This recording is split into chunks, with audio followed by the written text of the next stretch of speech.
सातवीच्या वर्षापासून माझं या 10वीचं वर्ष 4 वर्ष झाली मी या वसतिगृहात राहते. जेव्हा मी 7वीच्या वर्षी आले होते तेव्हा मला हॉस्टेलमध्ये राहावीशी नको असं वाटत होतं, पण आज मला इथून जाऊशी नको जाऊशी वाटते. खूप रडायला येते. ह्या वसतिगृहानं आम्हाला खूप काही शिकवले, चांगल्या मैत्रिणींची साथ दिल्या आणि आयुष्यात नेहमी अशा कठोर प्रसंगांना कशी सामोरे जावं, कसं शिकावं, आईवडिलांपासून लांब कसं राहावं हे सांगितलं आहे. इथं खूप मोठ्या प्रमाणात सोयीसुविधा उपलब्ध आहेत. यायला जायला बस आहे, तर शाळेतले शिक्षकसुद्धा चांगले आहेत. सगळ्याच गोष्टी इथं चांगल्या आहेत आणि आता इथून जाऊशी वाटत नाही. इथं माझ्या सगळ्या मैत्रिणी खूप छान आहेत. त्यांनी मला प्रत्येक गोष्टी सपोर्ट केला आहे. आम्ही प्रत्येक गोष्टीत एकत्र होतो. भांडणं असू द्या, प्रत्येक गोष्ट असू द्या, आम्ही नेहमी एकमेकांना साथ देऊनच पुढे आलो आहे. अभ्यासाची गोष्ट असू नाही तर बाहेर कोणतीही गोष्ट असो, कधी कोणाला पैशाची गरज असू नाही तर कोणतीही बाहेरची गोष्टीची गरज असो, आम्ही नेहमी एकमेकांना साथ दिल्या. आणि आत्ता आलेल्या नवीन आल्या जगता मॅडमसुद्धा खूप चांगले आहेत. त्यांनी आम्हाला जी गोष्ट पाहिजे ती गोष्टीची प्रत्येक गोष्टीची पूर्तता केली आहे. मी 8वीच्या वर्षीत आली, आता माझं 10वीचं वर्ष चालू आहे. आता मी सेटिंगला आली तेव्हा मला असं वाटत नव्हतं. पहिले 1 महिनाभर तर मी रडत होती, सारखी पप्पाला ती बोलवत होती आणि नंतर परत माझं मन तरळून गेलं. मॅडमने ती मला खूप समजून घेतलं आणि नंतरच्याला मी खूप घाबरत होते. परत मॅडमने समजून सांगितलं काय गोष्टी असं असतं म्हटलं, असं सांगितलं. मग काय नाही, मी तर रुळून गेली आणि मैत्रीण आल्यापासून मैत्रीण पण खूप छान भेटल्या. त्यांनी पण प्रत्येक गोष्टी सपोर्ट केला, कुठल्या गोष्टीची कमी पडू दिली नाही. आणि आता आलेलं नवीन मॅडम जगता मॅडम त्यांनी पण आम्हाला कुठल्या गोष्टीची कमी पडू दिली नाही. प्रत्येक गोष्टीत प्रत्येक चूक झाली ती चूक समजून घेतली, कधी घरच्यांना कधी अशी काय सांगितली नाही. प्रत्येक गोष्टी त्यांनी आम्हाला समजून घेतलं ना. आता तर नवीन आली तेव्हा इथं मी 10 नंबर रूममध्ये होते आणि मला काही माहिती नव्हती तिथलं. नंतरच्याला मग मी रात्रीची झोपलेली होते आणि मला असं रडलेला आवाज आला. मी घाबरली खूप, मला काय होतं हे माहिती नव्हतं. मग मला नंतर मी लय घाबरले आणि मग आता माझी बहीण होती, मी तिला कशी बोलू म्हणून मी डायरेक्ट वरती बेडवर डायरेक्ट मी उडी खाल्ली. माझ्यावर सगळ्या पुरी घाबरल्या का मला काय कळत होतं. मी आली इकडच्या रूममध्ये, मी खूप रडायला लागली. त्यावरून पहाटे 4 वाजता मॅडम जागेत होत्या. मॅडम परत लगेच गडबडीनं वरती आल्या आणि बघायला लागली. मी रडत होती, मी ठरवलेलंच मी राहणार नाही आता. मला माहिती होतं इथं काय असेल काय नाही, मला असं वेगळं तर मनात विचार आलं. परत मग मॅडमनी समजून सांगितलं. मॅडम म्हणजे असं नसतं, ती किती मांजर होतं, ती मांजर रडत होतं, ते मला माहितीच नव्हतं. मग परत मग मॅडम म्हणलं ती मांजर आहे, त्याचा आवाज असा आहे की वेगळा आहे, जरा सांगितलं समजून त्यांनी. परत मला मैत्रिणींनी पण समजून घेतलं, त्यांनी सांगितलं नाही असं तसं. आणि तरी ती मांजर आलं ना तरी मला कधी कधी त्याची भीती वाटते, पण त्याकडे बघितलं ना खूप छान वाटतं. इथं 9वीच्या वर्षी आले आणि आता माझं 10वीचं वर्ष आहे. 9वीच्या वर्षी आले तेव्हा खूप असं नको वाटत होतं, हॉस्टेलला नको राहायला वाटत होतं. परत ना मैत्रिणीने समजून घेतलं, येत्यातल्या वगैरे सगळ्यांनी समजून घेतलं. परत ना ते इथं असं वाटतं इथनं जाऊच नाही. आणि जेव्हा मी म्हणजे मी शेतकरी आत्महत्याग्रस्त विभागामधली मुलगी आहे. तसं आमच्या शाळेत सगळे समजून घेतात. हॉस्टेलमध्ये पण सगळे वर्गातील मुलींना सगळ्या सुविधा इथं मोफत आहेत. शाळेची फी असेल किंवा कुठलीही गोष्ट, ड्रेस, युनिफॉर्म, डबा, बॉटल सगळ्या सुविधा इथं मोफत आहेत. मॅडम इथल्या खूप छान आहेत, मावशी पण छान आहेत. माझे पप्पा माझ्या 5वीच्या वर्षी वारले, ते अटॅकनं वारले. त्यानंतर ना माझ्या मम्मीनं मला माझ्या आजोळी आणलं. त्यानंतर ना माझा दादा आहे तो वायसीला आहे, त्यानं आम्हाला ह्या हॉस्टेलचा पत्ता सांगितला. मग माझ्या मम्मीने इथं हॉस्टेलमध्ये मला घातलं. त्यानंतर ना आता माझी मम्मी शेअर मार्केटच्या ऑफिसला कामाला आहे आणि माझे 2 छोटे भाऊ बहीण आहेत. त्यानंतर ना इथनं म्हणजे असं म्हणजे वडील नाहीत असंही या हॉस्टेलमध्ये आल्यापासून असं वाटत नाही की वडील नाहीत. सगळ्या गोष्टीला सगळ्या मैत्रिणी असतील, सगळा इथला स्टाफ असेल, सगळे समजून घेतात. आणि मी 8वीच्या वर्षी या वसतिगृहामध्ये आले. मला तेव्हा खूप छान वाटलेलं की हॉस्टेल बघून किती छान असलं हॉस्टेल काय. इथं आलं की एवढा अनुभव भेटला आहे ना की बाहेर राहणं आणि घरी राहणं त्यात वेगळं फरक असतो. कारण की घरी असले की असं आपल्याला वाटतं असू दे आईबाप करतील आपलं सगळं काय, पण हॉस्टेलमध्ये आले का नाही असं झालं की पैसा आपल्याला किती खर्चायचं नाही, त्यात आपल्याला कळायला लागलं मला. आणि त्यात जवळ असलं ना तर बहीण भावाची सारखी भांडणं असायच्यात. मम्मीवर भांडायची कधी पप्पावर नाही काय व्हायचं, पण मम्मीवर व्हायचं, थोडासा वाद व्हायचाच. आणि परत आता असं तिथं आल्यावर कसं वाटतं की कशाला अवघच आली त्यांच्यापासून लांब. इतकी आठवण येते ना मम्मी पप्पाची तर काय सांगूच नका. आता असं वाटतं की परत जावं घरी, पण असं वाटतं की घरी गेलं का नाही असं वाटतं परत कधी हॉस्टेलमध्ये येते. हॉस्टेलमध्ये इतकं रमली ना मी, हे इथनं जाऊ बी वाटणं असं झाले मला. भावाला बी टाकायचं होतं इकडं हॉस्टेलला शाखा नंबर 2ला, पण ते राहिलं नाही. त्याचं कारण होतं त्याचं ते वेगळं झालं. पण मला असं वाटतं की आमच्या घरातली बी अजून इथं यावं. पण मी जशी शिकते ना तसे अजून एक विद्यार्थी माझ्या मागं तरी कोणतरी नको आहे असं म्हणजे पाहिजे मला, असं एक वाटतं मला. परत मला खूप अभिमान बी वाटतं, कारण की आमच्या घरात एकटी मी बाहेर शिकते आणि शिकते असं घरच्यांना बी असं वाटतं आता ही बाहेर शिकते ना, हिला अजून शिकवायची. माझ्या भावांची तरी एवढी इच्छा आहे ना की हिला पोलीस भरती केल्याशिवाय राहायचंच नाही, हिला पोलीसमध्येच घालवायची. असं लय भारी, म्हणजे एवढं सपोर्ट करतात ना माझी घरची, लय सपोर्ट करतात. आणि मला त्यानं लय असं असं करू वाटतं मला, हे आपल्याला एवढं सपोर्ट करतात ना आपण ती केलंच पाहिजे असं माझी जिद्द आहे. आणि मी पोलीस भरती झाल्याशिवाय मी तर राहणारच नाही, कारण की घरचे माझ्या मम्मी पप्पाची तर लय इच्छा आहे मी पोलीस सगळी घरदार माझं म्हणते की मला पोलीस करायची. इयत्ता 8वीमध्ये इथं आले, आता मी 10वीत आहे. आणि मला इथं यायचं नव्हतं तेव्हा मला खूप रडायला येत होतं. मी इथं आले, पण आता ना इथनं जाताना महिना आधीच मी रडते, कारण की आल्यावर फक्त 1 दिवस रडले, पण जाताना महिना अगोदर रडते. कारण की इथल्या माणसांनी मला इतका जीव लावला घरच्या अपुरेत त्यासाठी असं मला वाटतं. कारण की मॅडमने पण खूप मला सहकार्य केलं, मावशींनी तर खूप ओरडल्या तितकंच आणि समजावून पण सांगितलं तितकंच. मॅडम तर यावर्षी आल्या, आम्हाला पहिल्यांदा खूप वेगळं वाटलं होतं. आता नवीन मॅडम काय खरं नाही आमचं, पण आता त्या आल्यात तर असं वाटतं मॅडमपासून हलोच नाही.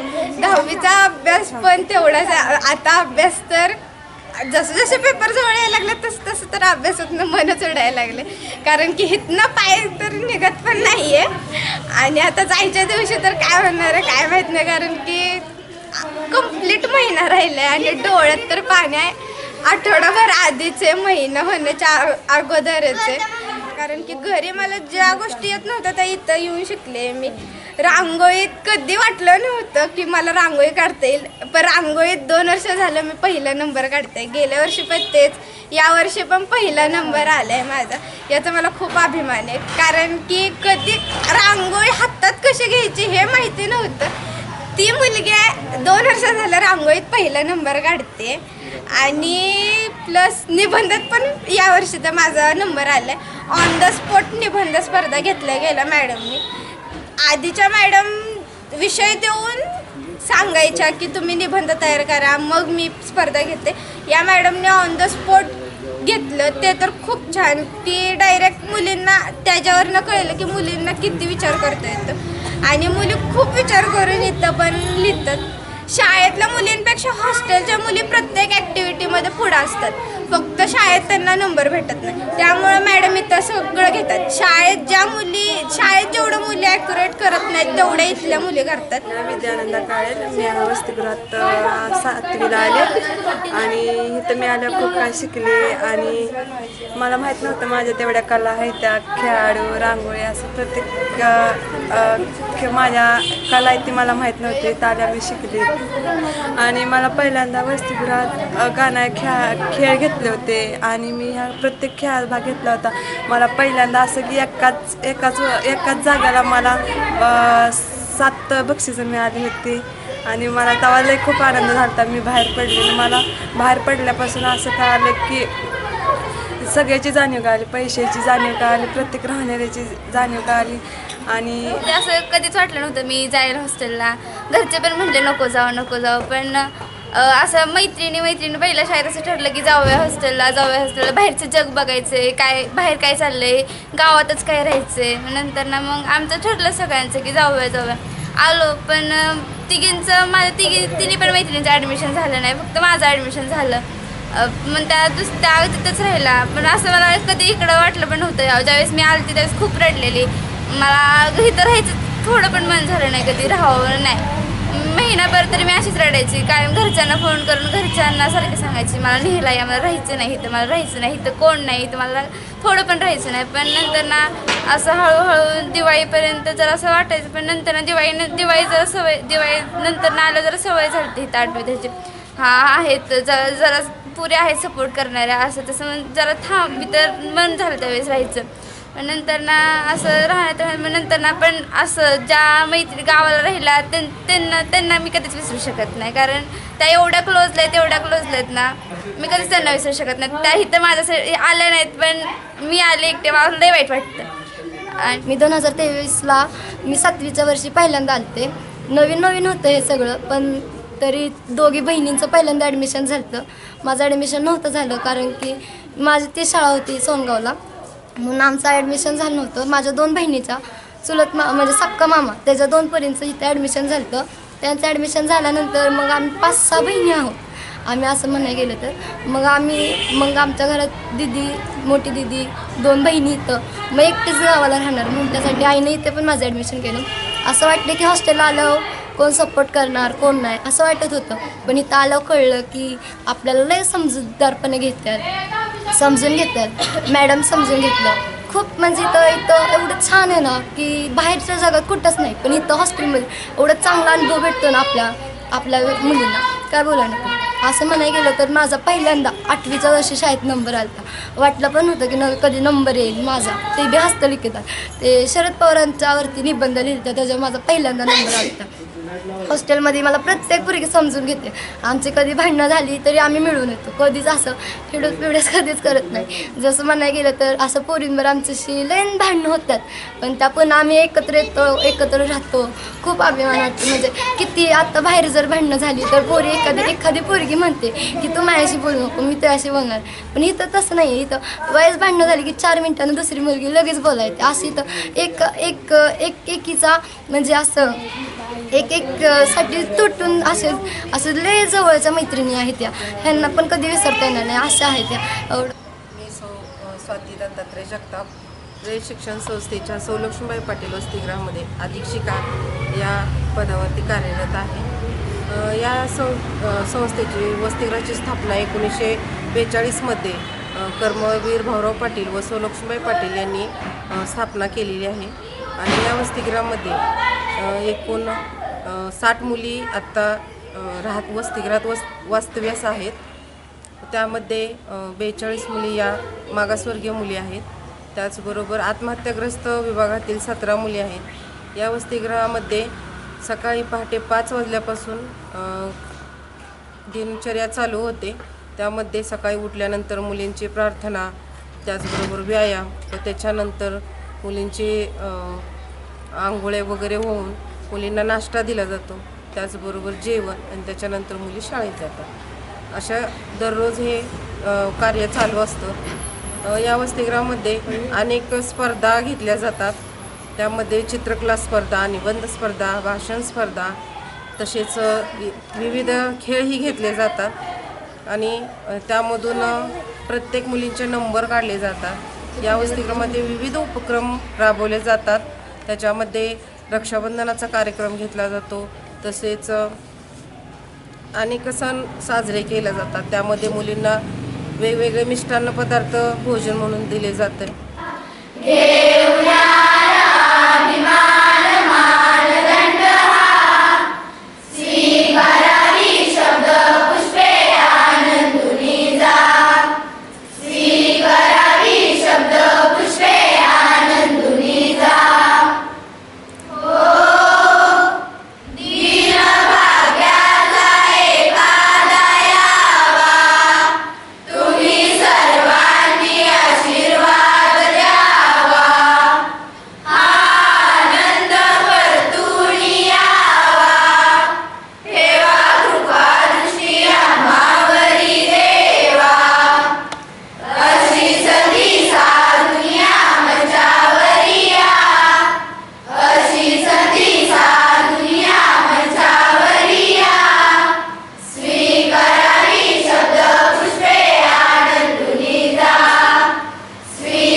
हॉस्टेल म्हणजे काय असतंय आज कळलंय मला. हॉस्टेल म्हणजे काय असतंय आज कळलंय मला. इथून दूर जाताना सगळं आठवते मला. इथून दूर जाताना सगळं आठवते मला. इथून दूर जाताना उदास वाटतंय. पुढील जीवन कसं असेल काहून मनात दाटते. उद्यापासून आता मॅडमांचा ओरडा नाही, भोजन हॉलची बेलही नाही, उद्यापासून तुम्हाला उठवायला कोण बी नाही. हे सगळं आठवून दुःख होतंय मला, हे सगळं आठवून दुःख होतंय मला. पुढील जीवन कसं असेल काहून मनात दाटते, पुढील जीवन कसं असेल काहून मनात दाटते. निर्व्याज असतं की त्यापुढे रक्ताचंही नातं फिकं होतं. रक्ताच्या मला खरोखर भारावून गेलो. दुःखावर मारलेली हळूवार फुंकर म्हणजे मैत्री आहे हे तुमच्याकडून कळतं पूर्ण. काळ्या कबींना ढगामध्ये सप्तरंगी उगवलेलं इंद्रधनुष्य म्हणजे मैत्री आहे हे तुमच्या फ्रेंडशिपहून माझ्या आत्ता लक्षात आलं. खरोखर जर मैत्रीमध्ये स्वार्थ येतोय हे जर कोणी म्हणत असेल नक्की त्याला इथं आणावं. अजून एक समाजामध्ये संवेदनाच राहिलेल्या नाही असं जरी कोणी म्हणत असेल तर त्यांनाही इथं आणायला पाहिजे होतं आज कार्यक्रमामध्ये. काय डोळ्याच्या कडा ओळावल्या होत्या पूर्ण तुमच्या, काय रडत होता तो, काय भावपूर्ण भावनिक क्षण होता. हे सगळं पाहता अगदी आम्हाला सुद्धा रडायला येत होतं तुमची मनोगत आहे. काय तुमचा बॉन्ड आहे. फक्त ह्या फ्रेंडशिपला कुठंतरी गैरसमजाची ही गैरसमजुतीमधून काय होतात मैत्री तुटतात, ती होऊ द्यायची नाही एका. आणि रयत घडली नसती तर आज आम्ही काय आणि तुम्ही काय आपण सुद्धा इथं येऊन घडू शकलो नसतो. आणि म्हणून हे जे हॉस्टेल आहे, हे जे वसतिगृह आहे याच्यामध्ये फार मोठा त्याग आहे. आणि म्हणून त्यागमूर्ती म्हटलं जातं हे आपण सगळ्यांनी लक्षात घेतलं पाहिजे. बोलण्यातून मुलींच्या आलं की आता आम्ही पण कधीच भेटणार नाही, परत कधीच इथे येणार नाही, राह म्हटलं तरी राहणार नाही. बाळानं हे शब्द होते. ज्या ज्या वेळी तुम्हाला यावंसं वाटेल, हा ठीक आहे, राहणं न राहणं हा भाग नंतरचा आहे, कारण त्या अलाव करतात नियमावली का तुम्ही राहू शकत नाही. पण हे तुम्ही कधीच विसरत नाही पाहिजे की या वसतिगृहामध्ये आपण घडलो, आपल्या आयुष्याचे काही क्षण आपण इथं घालवलेले हे कधीही विसरायचं नाही. आणि भविष्यात तुम्ही किती मोठे व्हा, कितीही मोठे व्हा, ज्यावेळी आपण मोठे होऊ त्यावेळी मागं वळून बघत असताना ज्यांनी आपल्याला घडवलं, मग ते वसतिगृहाचे अधीक्षक असतील, शाळेतले शिक्षक असतील, आणि हे वसतिगृह आहे याला कधीही विसरायचं नाही. ही एक आज. आणि म्हणून ते मला एक जाणवलं, म्हणून ते मला म्हणतो की आम्ही जाणार आहे, परत येणारच नाही, असे शब्द कुठे इथून नाही, इथून पुढच्या आयुष्यात. आणि रयत कल्चरचं सांगितलं सगळ्यांना, रयत कल्चर तुम्हाला कधीच सोडणार नाहीये. हा तुमची जागा बदलेल, तुमची जागा बदलेल. की जसं म्हणले काय म्हणले वैशीला जाणार, एकच हॉस्टेल घेऊ, हेच आम्हाला अपेक्षित आहे. इथून ज्यावेळी मुली बाहेर पडतील मग त्यांनी कुठेही जावं. सावित्रीबाईला आपल्या सोय आहे तिथं यावं, सयाजीरावला सोय आहे तिथं यावं, वायसीला सोय आहे तिथं यावं, डीजीला सोय आहे तिथं यावं, शिवाजी कॉलेजला सोय आहे तिथं जावं. तुम्हाला जिथं जिथं पाहिजे. मुद्दाम सांगतो मॅडम, काय मुलींची जर पुढची काय अपेक्षा असेल त्यांची तर आमच्याशी कॉन्टॅक्ट करा. याच्यात 5 नावं उपलब्ध करून दिली जाईल. आणि रयत कल्चर आम्हाला हे सांगतं की तुम्ही इथं आला, आम्हाला तुम्हाला तुमच्या पायावर उभं करून समाजामध्ये एक सुजाण नागरिक म्हणून पाठवायचं आहे.